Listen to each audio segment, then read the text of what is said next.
All right, here we go.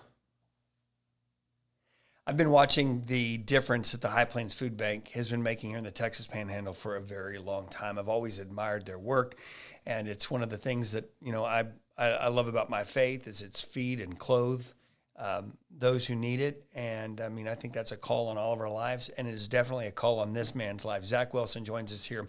He is the executive director of the High Plains Food Bank. Zack, thank you for being on the show today. How long have you been with the High Plains Food Bank now? This is actually my 20th year at the food bank. Wow. As of May, it will be 20 years for me since I started this journey. Absolutely, yeah. I gotta look back and thinking, wow, 20 years. Most of the time, it's gone by fast. Well, you first got there. You weren't the executive director. What was the first job you took? So I was kind of over communications, and we got to talk all the time. Yeah, and we did. And it's funny, that was even before social media. I think there was one big one still out there, or that just started, and I thought, oh, this is a cool concept. Yeah. I don't know if it'll catch on or not, but and it did. So it's crazy to see how things how far things have come. But really, the scope of it is the same. Yeah. Like you just mentioned, it's about feeding people, and that's what drives me every day to do this. And that's why when I look back on it, it just seems like for the most part, it's gone by really fast. I don't know Zack Wilson before the High Plains Food Bank, because I started doing the news about 28 years ago. You came on the scene with the High Plains Food Bank, and we started doing interviews with you 20 years ago. What did you do prior to that? I worked at I graduated from WT actually in 2002. I did my internship actually at the food bank. It was a summer internship. At that point, before I arrived, I was just worried about getting that internship credit so I could graduate. That was really the only thing holding me back. I wish I could say, yeah, I had admirable wishes prior to that. But when I went to the food bank to do my internship for the summer, it was life-changing. And that's like, I want to be a part of that. But when I graduated, I didn't. So I went to work at a financial annuity company, which I learned a lot of great stuff about how things worked in life, and actually how, it helps us here at the food bank now. But for about 2.5 years, after that, and then I came to the food bank in 2005, but all in the back of my mind, it was just like I want to be there. I want to be a part of something that's bigger than myself, and I selfishly, and it's not selfish. I mean, it's good to have ambitions and want to succeed in what you're doing in life. Completely human. Yeah, exactly. But I thought, wow, I mean, there's this whole aspect of people needing help that I never knew existed prior to volunteering there, and it changed me. I wanted to be a part of that and to help, because I had flashbacks of growing up, and my dad was out of a job multiple times, due to mergers, layoffs, business closings, and somehow, some way, we still had food on the table. And of course, that's when I was a kid, and my parents shared with me things later on that they really were making ends meet, but we never knew about it. There was always something to eat, but there's, folks even now, every single day, that don't have that ability. And I just thought, if I had something to eat, I need to help and work and make sure that our friends and neighbors here in the Texas Panhandle can do that. And so in the back of my mind, I was like, oh, I really want to go work there. I really do, but I don't know if that's going to happen. Yeah. And it did. That door was flung wide open for me. So I stepped in, and it's been a great journey since then. So how long were you there before you moved into the executive director role? 5 years. 5 years. 5 years. And then in 2010, I got promoted to executive director, and been there since then. So which has been longer than where I was previously. And it just seems like yesterday I was like, oh, I'm new in leadership position, and a lot of things new to me, and a lot of things that I've got to learn really quickly, but now it just seems like that was just a couple years ago, and here we are, 2025. It adds up quick, doesn't it? It does, yeah. You said the thing about your dad. Did you go back and talk with him later in life about how did you do it? Because that's something that families in our area have to go through. Those families come into the food bank. These are families that we have seen. These are friends. These are neighbors. Yeah. How did your dad do it?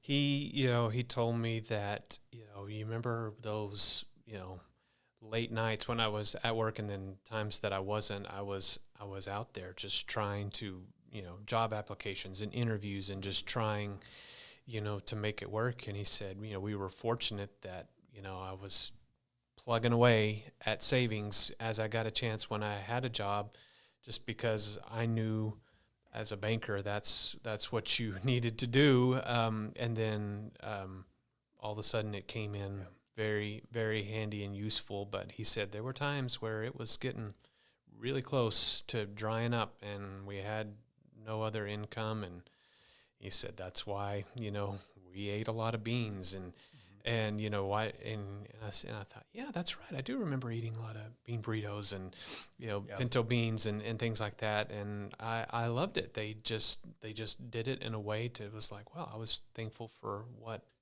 I got to eat. And he said, we were still fortunate. We were blessed to, be able to provide. And so that instilled something in me, even now, along that. So, but you're right. There are a lot that just that don't have that option and still struggle. So, it's one of those life things that you learn and that makes you who you are. What would you go back and tell young Zach, who is taking that internship? He's like, man, I need to get some credit hours. I remember being there in college too. I was like, I gotta get some internship hours this summer. I gotta do something. What would you go back and tell him about the journey he's about to go on?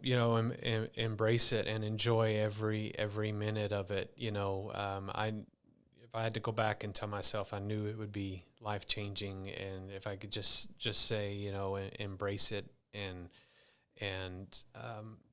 part of me wishes I've put more into, what I do.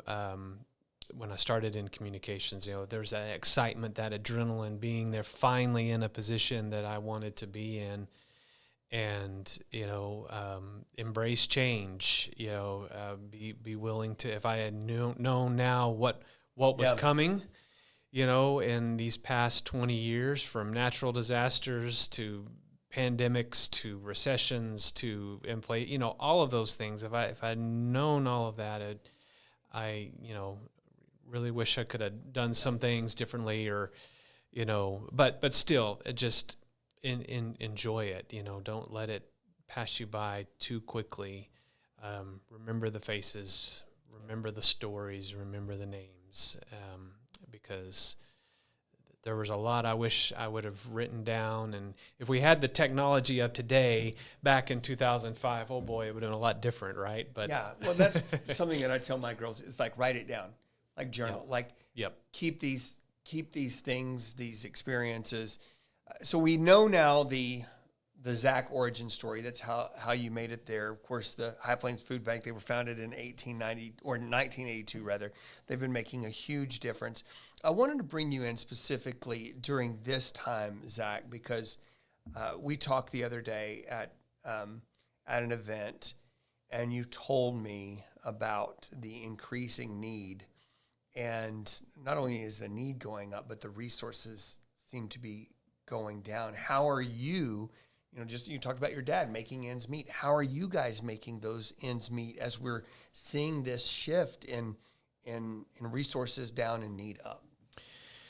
A lot of it is, of course, just relying on the generosity of the great area that we live in, knowing that we've seen it really just over the past 2 years. It started with the natural disaster, the flooding in 2023, the tornado in Perryton, and last year the extreme wildfires. Is that nobody wants to see this happen to people that we don't know are still our neighbors, and how everyone has stepped up. So there's faith that that's going to happen, and that's going to be provided to us. But a lot of it, sometimes it's just in time type of things coming in, whether it be, we're getting a little lower on an average month of incoming food. Like, boy, how are we going to be able to, supply some of our senior food boxes or our family boxes or things that we provide, and time again, we've had some things coming in, and it's not just us sitting back waiting for something to be dropped in our laps, Right. although that happens a lot with the generosity, but a lot of it is like we found out, it was a seed that was sown here or there that all of a sudden bloomed and came to fruition. And, when you look at our food channels, donated food channels, our USDA food channels, and when we purchase food, one has always stepped up over the other when something has declined. And I'm very fortunate to have diversified, that we've been able to do that. But now we've seen, a decrease in some of our USDA support for the year. How much has that gone down, by the way? It's about 13 truckloads in 2025 that we were expected to receive that got canceled. 13 that you were going to get are now, it's not happening. Yes, correct. Okay. Yeah, so those were spread out throughout the entire year, but that's a lot of food. It was additional food that we were supposed to receive. So the program itself didn't get canceled or cut, but it was additional purchases that USDA was going to make that they no longer did and canceled those loads. So we had to, think ahead, like, okay, well, how are we going to, make some of those ends meet? A lot of our shelf-stable items were coming through that program, and the good news, I guess, is those were spread out through the entire year of 2025 and not just in the first or second quarter. So we have some time to make up, and so that's why we launched this Fill the Gap campaign to, put our needs out there to the community and help us, bring in more food. But it comes at a time, even if it was additional food, that, we're serving the highest number of households in our 43-year history right now. Over 14,000 households a couple of months ago in our 29-county service area, which is bigger than COVID. It's bigger than the 2008 to 2010 recession. Yes, I thought during COVID, I was like, nothing's going to exceed that. But I was wrong. This just kind of, I wouldn't say silently creeped in, but it just built and built and built, and all of a sudden, we're serving the most we've ever served. And I know over the years we've talked a lot, and I know you probably heard me say that many times over the years, but this time it really is true. And to have the greatest number of need, and like, okay, so we had some resources that are not coming our way now. What are we going to do? So, but the good news is that has started to, come in. Our Fill the Gap campaign, the community is responding and helping us out. And, we're just looking to strengthen our partnerships, but just explain not just the need, but put a story, put a face to who we're serving every day. And that's what matters. That's what matters to me. I mean, 20 years and I still hear stories of how families are affected, how seniors are affected, how individuals are affected, their story of why they're in what they're in. And it's just like confirmation, like, yep, that's why I'm here. That's why, we are committed to help. Yeah. When you put that into perspective for me, that's why I was shaking my head. I knew it was up. I didn't, much like you during COVID, because of everything that everybody went through. I was like, how do you top that? How do you top that need? Can you put a pin in it? And do you know why? Like, what is, in terms of we're seeing that need grow so much, is there a why behind that? the best part in what we do, even it's when you see it's the worst part of some people's lives, is hearing their stories and just having someone to talk to, for them to come in and just, there's no shame. You need help with food, but let me talk to you. I want to know about you. I want to, figure out why, because part of me, like I just mentioned, has been there. And then time and time again, what we've seen over really the past probably 18 months is the common thread in all the stories is, I just can't afford some of the costs that are out there, food costs. I'm buying 4 things instead of 8, or what cost $6 is now 13. And, the add up on top of utility costs and insurance costs. We had one individual come in and say, hey, look, in a year and a half, my wages increased 12%, but my health insurance alone increased 30%. So what I gained has just been erased for me trying to, take care and insure my family and do all of this. And I don't know what to do. I never expected this thing to happen to me. And that's another common thread. We have a lot of those things going on, but the sheer cost of things today is driving people to past the breaking point. So this is an opportunity to talk about the importance of filling that gap, right? So we know that the need has moved up to levels that you've never seen before.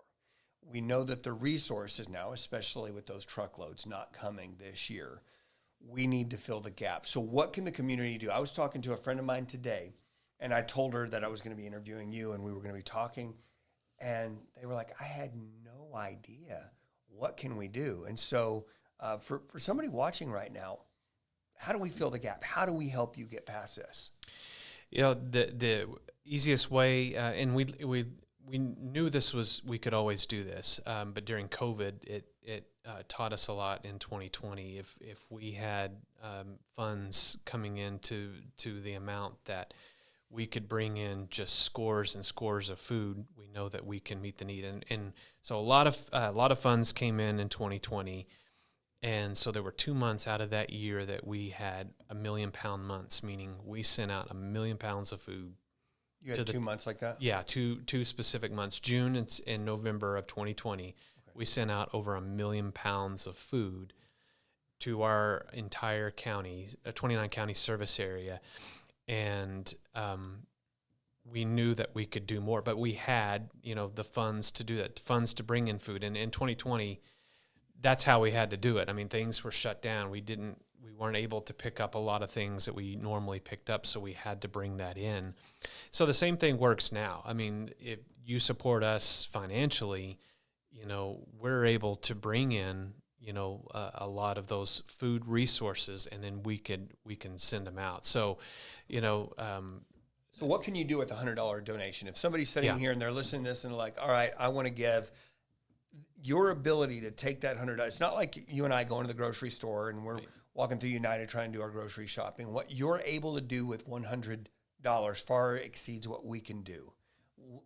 How does that work, and how far can you stretch that $100? Yeah, absolutely. So, because of the sheer fact that we have donated food that comes in and all the time, that offsets a lot of our costs to what it takes to bring in food and to distribute it. So we take that and then we divide it by, the number of pounds that we have, and then we can convert that to meals from a USDA formula. So $1 equals about 9 meals that we can provide with that. So $100, 900 meals.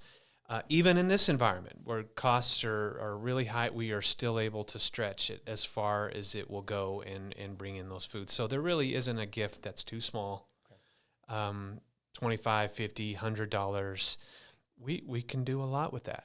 And you can go to hpfb.org. You can click on the donate tab. It's super easy to do. And you can also learn more about their volunteering. Maybe you want to host a fund drive. But again, the push right now is to fill the gap. How long is this campaign going to go on? We hope to raise $250,000. We're about 80% of the way there on the fundraising goal. We wanted to, have a fundraising goal for part of that, but then also work with some of our food donors around the area to as well to help. So, we see it as ongoing, even when we meet it, and we know we will, thanks to the support. But it's all about, hey, let's continue this. Let's keep helping bring this food in to help our neighbors in need, because it's not going to stop anytime soon, and we want to be able to step up and help meet that. So, as we saw, like I said, during 2020, we had a lot of funding come in, but we were able then to bring in the food and make a huge difference. How many, I know, we kind of talked about the, giving food to 29 counties in the Texas Panhandle. What other agencies do you guys work through? Because they're feeling it too, right? Because you're the hub. Yeah. What are these other organizations? Some of our organizations that we work with, here in Amarillo, there's probably about between 90 and 100 of them are here in Potter and Randall County. Catholic Charities, Meals on Wheels. Yeah, Meals on Wheels in some of our rural areas. Ministerial alliances that operate, food pantries, especially in our rural communities. So we've got large agencies that are able to, they have warehouses like ours, for example, all the way down to, a church that operates just a simple food closet or a food pantry. But each community is, uniquely different from all the rest. And so we work with all of those to try to meet the needs in the area. And that's the great thing. When you give to the High Plains Food Bank, they are, again, able to make the most out of each dollar that you give. And it's able to be parceled out to these wonderful organizations that you work in concert with. Zack, thank you for being here. Again, friends, do me a favor. Go to hpfb.org. Help us to fill the gap, and stay tuned to KMR Local 4 and here online. We're going to be bringing you these stories about how you can make an impact. There are a lot of our friends and neighbors out there, people that we know who are struggling, and it's our opportunity, again, to feed those who need it, serving the least of these. Thank you so much, Zack, for what you're doing in the community. Thanks for coming in today. Hey, thanks for having me. I appreciate it. You bet.